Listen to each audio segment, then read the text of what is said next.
So, you want to learn a little more about the IMS, do you? Are you alone?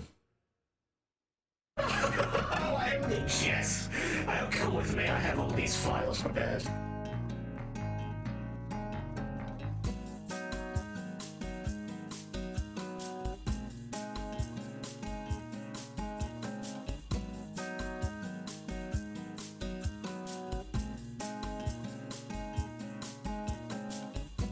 Little old me, I come from the Mystery Continent. The place has the portal that leads to outer space, you see. I spent most of my life growing up poor on the streets of Ultra Megalopolis. It is surprisingly hard to get an upward mobility there. So when I came here, I traveled to find a fresh start. Now, is this a fresh start? Oh, absolutely not. It's the most rotten start I could have chosen. But that's why I love it. Mi amor. This mudkip has stolen my heart in more ways than one. Don't let his size or species fool you. Mark is quite old, about the age of 40. He was born with some sort of genetic disorder that won't allow him to evolve. He's quite intelligent, strong, and knows how to strike fear in anyone. And if you piss him off, you might wake up one night with cement over your feet before you're tossed from the nose of Sharpedo Bluff. Ah, yes, these two. If I remember correctly, why not have a sister named Wobbuffet, who died of a mysterious illness? Why not have worked with us for years when this happened? And personally, I couldn't stand seeing him so heartbroken. So I found Slowbro's grave on the ice continent and brought him back to life. Now, doing so has some side effects.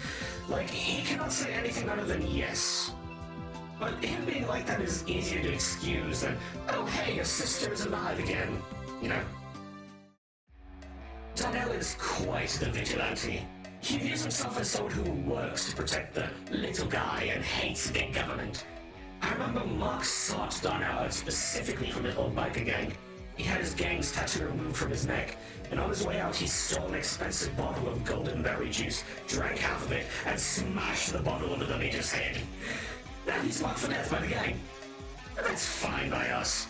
Those bikers just make the cops' lives harder, and that's about it. Shuckle is our loose cannon. He's seen and done things that are on par with the atrocities that Wilhelm has done. And it's because of this that he has made a vow of silence.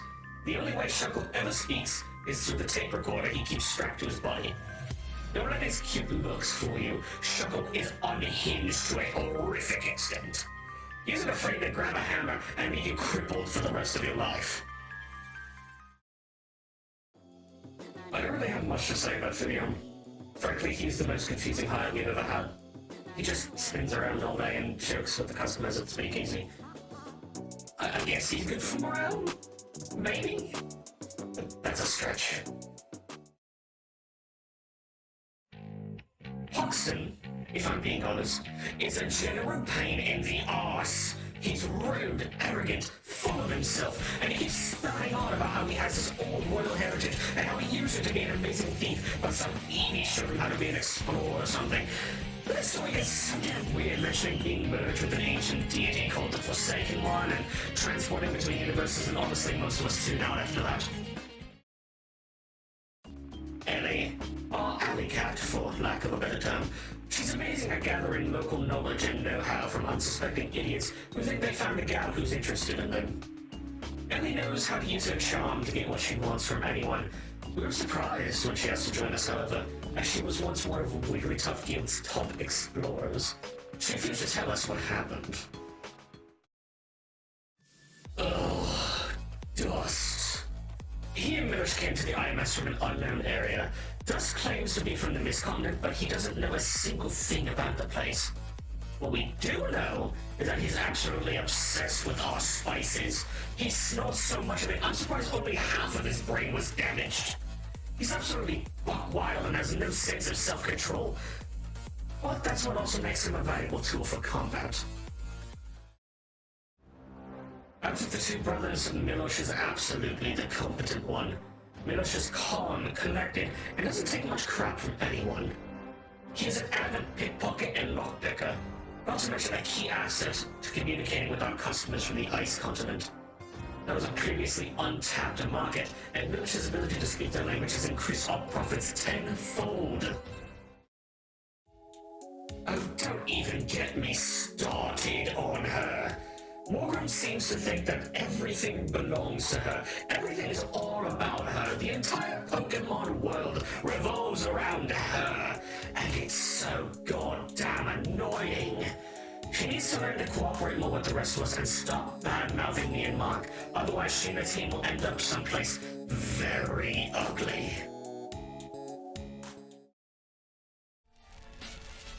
When Team Darkheart came to join the IMS, Morgrom did most of the talking. Zoro didn't say much until the group was officially signed on. And to be frank, I can see why. He is an energetic, egotistical mess. He thinks he can defeat a legendary Pokemon blindfolded. If you want to say anything during their sign-on meeting, I just know Mark would have dumped their asses into a landfill. When Team Darkheart joined, one of the things they asked for in the contract was a third member on their team. Mark and I struggled to think of something, and then I remembered Guzzlord.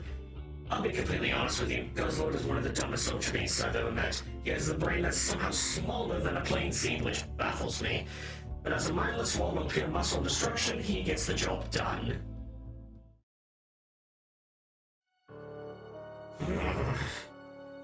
I personally despise Mantooth. He's everything wrong with a Pokémon. He's a manipulative little puppet master who exploits any weakness he can find in your mentality. He will burrow his way into your head until he can reform it into whatever he sees fit. These types of Pokémon are what cause friendships to die and people to become the worst versions of themselves. The question I ask is, who did this to him? Oh, these poor two. Once part of one of the greatest thieving teams of all time, Team AWD, these two lived up to their reputation. They didn't take crap from anyone and stuck by their leader, Weavile. But for whatever reason, she gave up on the life of crime and moved on to try and better herself. These two, however, didn't know how to move on. They wanted to go back to the good old days, and Mantooth saw it as an opportunity to grab some new lapdogs, as he put it. Simon. Our main tech guy. We're not sure what device he's currently possessing. He calls it his little prepper pad of sorts. Using that machine, he can scan almost anything electronic-based and hack into it. He's an absolute godsend when it comes to heists. I've seen him knock out an entire building's power in under a single minute. Truly terrifying. But I'm glad that fear is on our side. Oh, whoops. You don't need to see that one. Well, I hope that you enjoyed your time and were able to learn a little more about us. Because you're not going anywhere. You really thought you were smart slinging Magnemite to ask all these questions? Yes, don't bother. We had a nice little EMP place so that your little camera couldn't give anything back to your higher-ups. You'll be coming with me.